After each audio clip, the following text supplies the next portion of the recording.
Bhojpuri industry में एक बहुत ही शानदार फिल्म आने वाला है जिसका नाम होने वाला है दिल लागल दुपट्टा वाली से 2। और यह यश कुमार का मूवी और बहुत ही मस्त मूवी है भाई। शायद 17 मई को यह आएगा, तो आप लोग इंतज़ार कीजिए। और बहुत ही मज़ेदार फिल्म होने वाला है।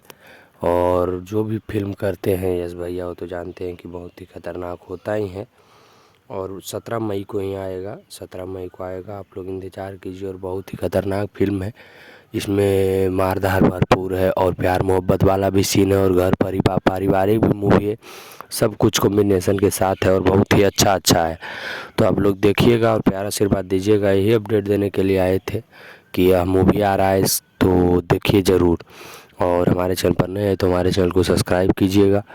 और भाई जितना भी हमारे चैनल पर वीडियो जाके देख सकते हैं। आप सभी को मिलते हैं हम किसी नेक्स्ट वीडियो में अच्छे टॉपिक के साथ। भाई जितना भी मूवी आता है सभी का अपडेट हम देते हैं इसी चैनल पर, तो हमारे चैनल को सब्सक्राइब कर लीजिएगा तो बहुत ही अच्छा रहेगा। चलिए मिलते हैं किसी नेक्स्ट वीडियो में। जय श्री राम।